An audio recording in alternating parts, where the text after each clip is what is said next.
जय श्री कृष्णा। राधे राधे। आप सभी का दिन शुभ हो।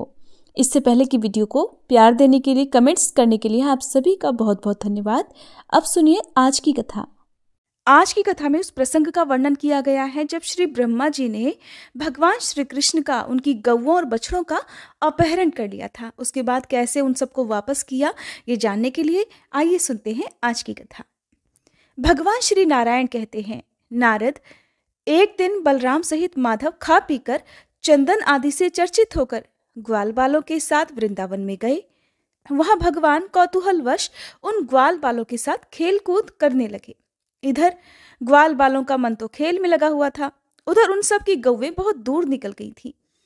उस समय लोकनाथ ब्रह्मा जी श्री कृष्ण के प्रभाव को जानने के लिए समस्त गौओं, बछड़ों और ग्वाल बालों को भी चुरा कर ले गए। उनका अभिप्राय जानकर सर्वज्ञ और सर्वश्रेष्ठा योगेंद्र श्री हरि ने योगमाया से पुनः उन सब की सृष्टि कर ली, अर्थात उन सभी के नए रूप को वहां पर सृजन कर लिया। उन्होंने बहुत सारी गौवें, बछड़े और ग्वाल बालों की नई सृष्टि कर ली। अब दिन भर गौवें चराकर खेल कूद में मन लगाने वाले श्री कृष्ण शाम को बलराम और ग्वाल बालों के साथ घर चले गए।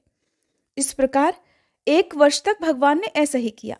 उधर जो असली गौवें, बछड़े और ग्वाल बाल थे वो तो ब्रह्मा जी ने अपहरण करके अपने पास रखे हुए थे।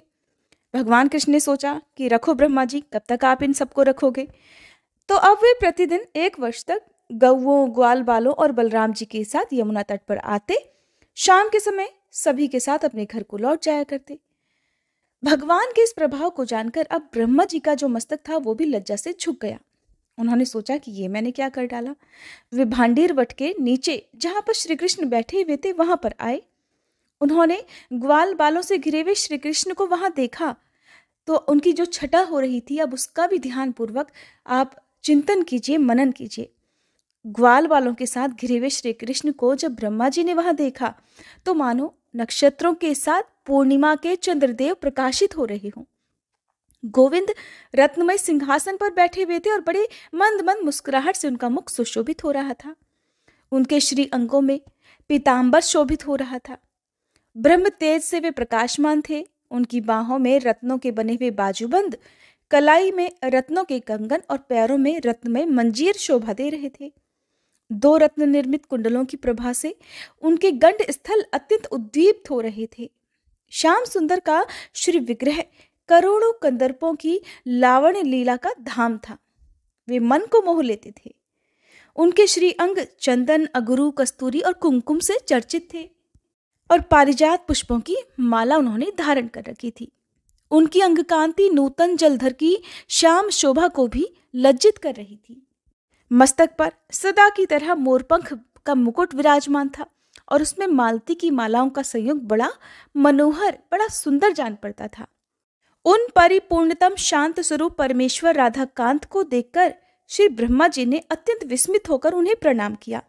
अब वे बार बार उन्हें देखने लगे और उन्हें बार बार ही प्रणाम करने लगे।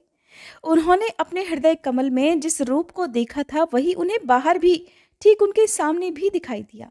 जो मूर्ति सामने थी वही पीछे और अगल बगल में भी दिखाई देने लगी। मुने वो जहां जहां देखते वहीं वहीं पर भगवान श्री कृष्ण उन्हें नजर आने लगे। मुने वहां वृंदावन में सब कुछ श्री कृष्ण के तुल्य देखकर जगत गुरु ब्रह्मा जी उसी रूप का ध्यान करते वहीं बैठ गए। गौवें, बछड़े, बालक, लता, गुल्म और विरुद्ध आदि सारा वृंदावन ब्रह्मा जी को श्याम सुंदर के ही रूप में दिखाई देने लगा। ये परम आश्चर्य देखकर ब्रह्मा जी ने फिर ध्यान लगाया। अब उन्हें सारी त्रिलोकी श्री कृष्ण के सिवा और कुछ भी नहीं दिखाई दी। कहाँ गए वृक्ष, कहाँ है पर्वत, कहाँ गई पृथ्वी, कहाँ है समुद्र, अरे कहाँ देवता, कहाँ गंधर्व, कहाँ मुनीन्द्र और कहाँ मानव, कहाँ आत्मा, कहाँ जगत का बीज और कहाँ स्वर्ग और कहाँ गौवें हैं। श्री हरि अर्थात श्री कृष्ण की माया से ब्रह्मा जी ने सब कुछ अपनी आंखों से देखा और सबको कृष्णमय ही पाया। जहां देखो वहां सिर्फ कृष्ण ही कृष्ण नजर आ रहे थे। कहाँ जगदीश्वर श्री कृष्ण और कहाँ माया की विभूतियां। सबको कृष्णमय देखकर ब्रह्मा जी कुछ भी बोलने में असमर्थ हो गए। अब किसकी स्तुति करूं, क्या करूं, कैसे करूं। इस प्रकार मन ही मन विचार करके जगत धाता ब्रह्मा जी वहीं बैठकर जप करने को तत्पर हो गए। उन्होंने सुखपूर्वक योगासन लगाकर दोनों हाथ जोड़ लिए। उनके सारे अंग पुलकित हो गए, नेत्रों से प्रेम की अश्रुधारा बहने लगी और वे अत्यंत दीन के समान हो गए। फिर उन्होंने अपनी 6 नाड़ियों अर्थात इड़ा, सुषुम्ना, मध्या, पिंगला, नलिनी और धुरा, इन 6 नाड़ियों को प्रयत्न पूर्वक योग के द्वारा निबद्ध कर लिया, एकाग्र कर लिया। फिर वे अपने शरीर को, अपने मन को, अपनी सभी इंद्रियों को एकाग्र करके निष्पन्द अर्थात निश्चल हो गए और पूर्व काल में श्री हरि ने जिसका उपदेश दिया था उस परम उत्तम दशाक्षर मंत्र का जप करने लगे। मुने श्री कृष्ण के चरण कमलों का ध्यान करते हुए एक मुहूर्त तक जप करने के बाद ब्रह्मा जी ने अपने हृदय कमल में उनके सर्व तेजोमय स्वरूप को देखा। उस तेज के भीतर अत्यंत मनोरम रूप था। 2 भुजाएं, हाथ में मुरली और पीतांबर भूषित श्रीअंग, कानों के मूल भाग में पहने गए मछली के आकार के कुंडल अपनी उज्जवल आभा बिखेर रहे थे। प्रसन्न मुखारविंद पर मंद मंद हंसी की छटा छा रही थी। भगवान भक्त पर कृपा करने के लिए बड़े कातर जान पड़ते थे। ब्रह्मा जी ने ब्रह्मरंध्र में जिस रूप को देखा और हृदय कमल में जिसकी झांकी की थी, वही रूप बाहर भी दिखाई दिया। वह परम आश्चर्य देखकर उन्होंने उन परमेश्वर की स्तुति की। मुने, पूर्व काल में एकार्णव के जल में शयन करने वाले श्री हरि ने ब्रह्मा जी को जिस स्तोत्र का उपदेश दिया था, उसी के द्वारा विधाता ने भक्ति भाव से मस्तक झुकाकर उन परमेश्वर का विधिवत स्तवन किया। ब्रह्मा जी बोले, जो सर्वस्वरूप सर्वेश्वर, समस्त कारणों के भी कारण और सबके लिए अनिर्वचनीय है, उन कल्याण स्वरूप श्री कृष्ण को मैं नमस्कार करता हूँ, जिनका श्री विग्रह नवीन मेघमाला के समान श्याम और सुंदर है, जो संपूर्ण जीवों में स्थित रहकर भी उनसे लिप्त नहीं होते, जो साक्षी स्वरूप हैं, स्वात्माराम, पूर्ण काम, विश्वव्यापी, विश्व से परे, सर्वस्वरूप, सबके बीज रूप और सनातन है, जो सर्वाधार, सब में विचरने वाले, सर्वशक्ति संपन्न, सभी के गुरु और सर्व मंगल कारण है, संपूर्ण मंत्र जिनके स्वरूप हैं, जो समस्त संपदाओं की प्राप्ति कराने वाले और श्रेष्ठ हैं, जिनमें शक्ति का संयोग और वियोग भी है, उन स्वेच्छामय प्रभु की मैं स्तुति करता हूँ, जो शक्ति के स्वामी, शक्ति के बीज, शक्ति रूपधारी और घोर संसार सागर में शक्तिमयी नौका से युक्त हैं। उन भक्त वत्सल कृपालु कर्णधार को मैं नमस्कार करता हूँ, जो आत्मस्वरूप एकांत में लिप्त, निर्लिप्त, सगुण और निर्गुण ब्रह्म है। उन स्वेच्छा में परमात्मा की मैं स्तुति करता हूँ, जो संपूर्ण इंद्रियों के अधिदेवता, आवास स्थान और सर्वेंद्रिय स्वरूप हैं। उन विराट परमेश्वर को मैं नमस्कार करता हूँ, जो सार से सारतर, द्रव्य, अपूर्व, अनिर्वचनीय, स्वतंत्र और अस्वतंत्र हैं। उन यशोदा नंदन का मैं भजन करता हूँ, जो आसानी से किसी की दृष्टि पथ में नहीं आते, तर्क के अविषय हैं, जो ध्यान से वश में होने वाले नहीं हैं और नित्य विद्यमान हैं। उन योगींद्रों के भी गुरु गोविंद का मैं भजन करता हूँ, जो रास मंडल के मध्य भाग में विराजमान होते हैं, रासोल्लास के लिए सदा उत्सुक रहते हैं और गोपांगनाएं सदा जिनकी सेवा करती हैं, उन राधा वल्लभ को मैं नमस्कार करता हूँ, जो साधु पुरुषों की दृष्टि में सदैव सत और असाधु पुरुषों के मत में सदा ही असत हैं। भगवान शिव जिनकी सेवा करते हैं, उन योग साध्य योगीश्वर श्री हरि को मैं प्रणाम करता हूँ, जो सुख दुख, सुखद दुखद, पुण्य पुण्यदायक, शुभद और शुभ बीज हैं, उन परमेश्वर को मैं प्रणाम करता हूँ। इस प्रकार स्तुति करके ब्रह्मा जी ने गौओं और बालकों को वापस लौटा दिया और पृथ्वी पर दंड की तरह पड़कर रोते हुए भगवान श्री कृष्ण को प्रणाम किया। मुने, फिर जगत श्रेष्ठा ने आंखें खोलकर श्री कृष्ण के दर्शन किए। जो ब्रह्मा जी के द्वारा किए गए इस स्तोत्र का प्रतिदिन भक्ति भाव से पाठ करता है, वह इस लोक में सुख भोगकर अंत में श्री हरि के धाम में जाता है। वहां उसे अनुपम दास सुख और उन परमेश्वर के निकट स्थान प्राप्त हो जाता है। श्री कृष्ण का सानिध्य पाकर वह पार्षद शिरोमणि बन जाता है। भगवान नारायण कहते हैं, उसके बाद जगत विधाता ब्रह्मा जी जब ब्रह्मलोक में चले गए, तब भगवान श्री कृष्ण ग्वाल बालों के साथ अपने घर को गए। उस दिन गौओं, बछड़ों और ग्वाल बालों ने 1 वर्ष के बाद अपने घर पर पदार्पण किया था, अपने घर पर वापस लौट कर आए थे। किंतु श्री कृष्ण की माया से उन सब ने उस 1 वर्ष के अंतर को 1 दिन का ही अंतर समझा। गोप और गोपियां उस समय कुछ भी अनुमान नहीं लगा सकी कि उनके साथ क्या हुआ।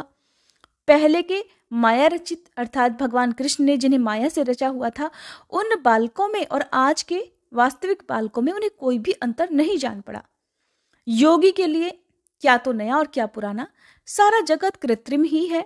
इस प्रकार श्री कृष्ण का ये सारा शुभ चरित्र कहा गया। फिर जिस प्रकार श्री कृष्ण ने अपनी माया से उन सभी गौओं, बछड़ों और ग्वाल बालों की रचना की थी, उसी प्रकार उन्हें अदृश्य भी कर दिया, क्योंकि उनकी जगह पर अब वास्तविक गोप बाल, गौवे और बछड़े जो आ गए थे। भगवान नारायण कहते हैं, मुने एक दिन आनंद युक्त नंद ने ब्रिज में इंद्र यज्ञ की तैयारी करके सब और ढिंढोरा पिटवाया। उस समय सबको ये संदेश दिया गया कि जो जो इस नगर में गोप, गोपी, बालक, बालिका, ब्राह्मण, वैश्य और शूद्र निवास करते हैं, वे सब लोग भक्ति पूर्वक दही, दूध, घी, माखन, गुड़ और शहद आदि सामग्री लेकर इंद्रदेव की पूजा करें। इस प्रकार घोषणा करवाकर उन्होंने स्वयं ही प्रसन्नता पूर्वक सुविस्तृत रमणीय स्थान में ध्वजा के लिए बांस गड़वाया। उसमें रेशमी वस्त्र और मनोहर मालाएं लगवाई। चंदन, अगरू, कस्तूरी और कुमकुम के द्रव से उस यष्टि को अर्थात उस जो बांस गड़वाया था ध्वजा के लिए, उसकी पूजा की, उसे चर्चित किया, उसे सजाया गया। नंद जी ने स्नान और नित्य कर्म करके भक्ति भाव से 2 धुले हुए वस्त्र धारण कर लिए और पैर धोकर वे सोने की पीढ़ी पर विराजमान हो गए। उस समय नाना प्रकार के पात्रों के साथ ब्राह्मण, पुरोहित, गोप, गोपी, बालक, बालिका उपस्थित हो गए। इसी बीच में वहां नगर निवासी भी बहुत सारा सामान एकत्र करके अनेक प्रकार की भेंट पूजा लिए हुए आ पहुंचे। फिर ब्रह्म तेज से जाज्वल्यमान वेद वेदांगों के पारंगत विद्वान और शांत स्वभाव गर्ग जी, जैमिनी जी, कृष्ण द्वैपायन जी आदि बहुत से मुनिगण अपने शिष्यों के सहित वहां पर पधार गए। और भी ब्राह्मण, क्षत्रिय, वैश्य, शूद्र, बंदी, भिक्षुक आदि वहां आए। गोपराज नंद ने उठकर सभी का आदर सत्कार किया और वहीं पर भोजन बनाने में निपुण रसोइये ब्राह्मणों के लिए भोजन तैयार करने लगे। रत्न द्वीपों की और धूप की जगमगाहट, सुगंधी चारों ओर फैल गई। पुष्प मालाओं से स्थान सज गए। तरह तरह की मिठाई, पकवान, मीठे फल, हजारों लाखों घड़े दूध, दही, घी, मधु, मक्खन आदि इकट्ठे हो गए, क्योंकि वहां पर तो दूध, घी या दूध से बनी हुई सामग्रियों की कोई कमी ही नहीं थी। लाखों करोड़ों की संख्या में वहां गौवे जो थी। अब सुरीले बाजे वहां बजने लगे। तरह तरह के सोने चांदी के बर्तन, श्रेष्ठ वस्त्र, आभूषण, स्वर्ण पीठ आदि लाए गए। सभी चीजें अगणित थी, इतनी संख्या में थी कि उनकी गिनती ही नहीं की जा सकी। अब वहां पर बहुत खुशी से मंगलगान होने लगे। इसी बीच बलराम और ग्वाल बालों के साथ साक्षात श्री कृष्ण बड़ी तेजी से वहां आए। उन्हें देखकर सब लोग बड़ी प्रसन्नता से खिल उठे और खड़े हो गए। श्री कृष्ण अपने खेल कूद के मैदान से लौटकर आ रहे थे। उनका शांत सुंदर विग्रह बड़ा मनोहर था। अब जगदीश्वर श्री कृष्ण उन सभी के बीच में रत्नमय सिंहासन पर बैठे, मानो शरद काल के चंद्रमा तारा मंडल के बीच में भासमान हो रहे हो। वह महोत्सव देखकर नीति शास्त्र विशारद श्री हरि ने अर्थात श्री कृष्ण ने अपने पिता से तत्काल ऐसी नीतिपूर्ण बात कही जो अन्य सभी लोगों के लिए बड़ी दुर्लभ थी। श्री कृष्ण बोले कि उत्तम व्रत का पालन करने वाले गोप सम्राट, आप यहाँ क्या कर रहे हैं? आपके आराध्य देवता कौन है? इस पूजा का क्या स्वरूप है और इस प्रकार पूजन करने पर कौन सा फल प्राप्त होता है? इस फल से कौन सा साधन सुलभ होता है और उस साधन से भी कौन सा मनोरथ सिद्ध हो जाएगा? अगर पूजा में भी विघ्न पड़ जाए और देवता रुष्ट हो जाए तो क्या हो सकता है? या अगर देवता संतुष्ट हो तो वे इस लोक और परलोक में कौन सा फल देते हैं? विप्र रूपधारी श्री हरि नैवेद्य को साक्षात ग्रहण करते हैं, इसलिए ब्राह्मण के संतुष्ट होने पर सभी देवता भी संतुष्ट हो जाते हैं।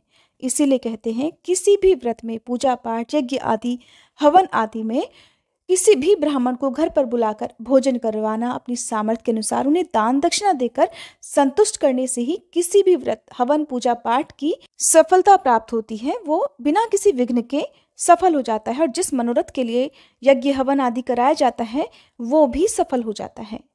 जो ब्राह्मण के पूजन में लगा हुआ है उसके लिए देव पूजा की क्या आवश्यकता है। जिसने ब्राह्मणों की पूजा की है उसने संपूर्ण देवताओं की पूजा संपन्न कर ली। देवता को नैवेद्य देकर जो ब्राह्मण को नहीं देता है उसका वह नैवेद्य भस्म के समान हो जाता है और पूजन निष्फल हो जाता है। देवता का नैवेद्य अगर ब्राह्मण को दिया जाए तो उस दान से वह निश्चय ही अक्षय हो जाता है और उस अवस्था में देवता संतुष्ट होकर देने वाले को अभीष्ट वरदान देकर अपने धाम को जाते हैं। जो मूर्ख देवता को नैवेद्य अर्पित करने के बाद ब्राह्मण के दिए बिना स्वयं ही खा लेता है, यानी कि ब्राह्मण को भोजन कराए बिना या उस नैवेद्य का दान किए बिना खुद ही उसे पहले ग्रहण कर लेता है, वह दत्तापहारी अर्थात देकर छीन लेने वाला है और देवता की वस्तु खाकर नरक में जाता है। जो भगवान विष्णु को अर्पित ना किया गया हो वह अन्न, विष्ठा और जल मूत्र के समान होता है। ये क्रम सभी के लिए है, ये नियम सभी के लिए है, परंतु ब्राह्मणों के लिए विशेष रूप से इस पर ध्यान देना उचित है। अगर नैवेद्य या भोज्य वस्तु देवता को न देकर ब्राह्मण को दे दी गई तो देवता ब्राह्मण के मुख से ही उसे खाकर संतुष्ट होकर स्वर्गलोक को लौट जाते हैं। पिताजी, आप सारी शक्ति लगाकर ब्राह्मणों का पूजन कीजिए, क्योंकि वे इस लोक और परलोक में भी उत्तम फल के दाता हैं। जो श्री हरि की आराधना करने वाले ब्राह्मण हैं वे तो उन्हें प्राणों से भी अधिक प्रिय हैं। हरि भक्त ब्राह्मणों का प्रभाव श्रुति में दुर्लभ है। उनके चरण कमलों की धूल से पृथ्वी तो तत्काल ही पवित्र हो जाती है। उनका जो चरण चिन्ह है उसी को तीर्थ कहा गया है।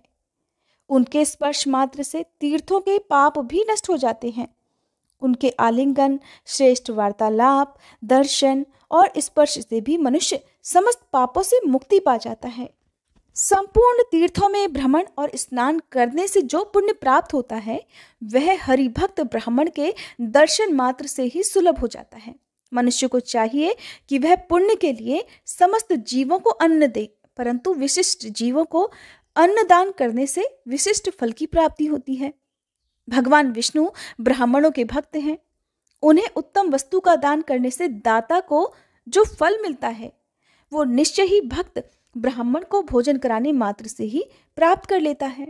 भक्त के संतुष्ट होने पर श्री हरि संतुष्ट हो जाते हैं और श्री हरि के संतुष्ट होने पर सब देवता भी सिद्ध हो जाते हैं। पिताजी, अगर ये सब संचित द्रव्य आप किसी एक देवता को देते हैं तो अन्य सभी देवता तो रुष्ट हो जाएंगे। उस दशा में एक देवता क्या कर सकते हैं? मेरा तो ये मानना है कि ये जितनी वस्तुएं यहाँ पर प्रस्तुत हैं उनका आधा भाग आप श्री गोवर्धन देव को दे दीजिए। वे तो गौओं की सदा वृद्धि करते हैं, इसीलिए तो उनका नाम गोवर्धन हुआ है। पिताजी, इस भूतल पर गोवर्धन के समान पुण्यवान दूसरा कोई नहीं है, क्योंकि वे तो हर दिन हमारी गौओं को नई नई घास देते हैं।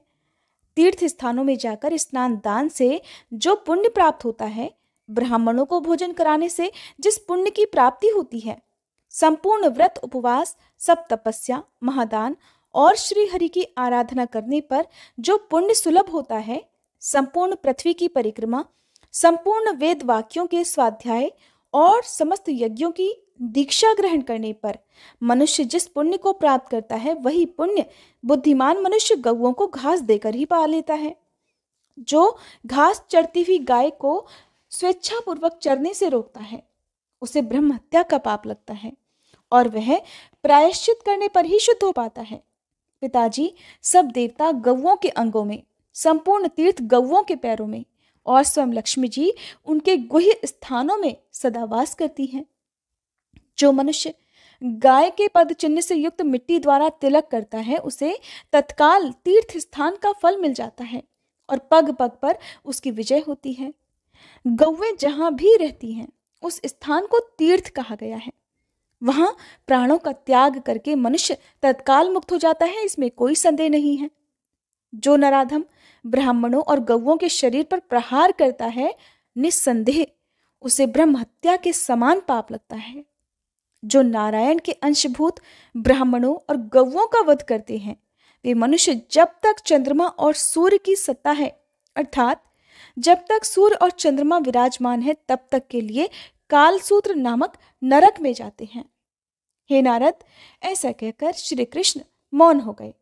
तब आनंद युक्त नंद ने मुस्कुराते हुए उनसे कहा कि बेटा, ये तो महात्मा महेंद्र की पूजा है जो पूर्व परंपरा से चली आ रही है, और ये सुवृष्टि का साधन है, और इससे सभी प्रकार के मनोहर शस्यों की उत्पत्ति ही साध्य है। इसीलिए ब्रजवासी लोग बहुत पहले से, कई पीढ़ियों से लगातार महेंद्र की पूजा करते चले आ रहे हैं, और ये महान उत्सव वर्ष के अंत में होता है। विघ्न बाधाओं की निवृत्ति और कल्याण की प्राप्ति ही इसका उद्देश्य है। नंद जी की ये बात सुनकर बलराम सहित श्री कृष्ण जोर जोर से हंसने लगे और बड़ी प्रसन्नता से अपने पिता से इस प्रकार बोले। भगवान श्री कृष्ण ने अपने पिता से जो कुछ भी कहा और उसके बाद जो हुआ उसका वर्णन आप अगले अध्याय में सुनेंगे।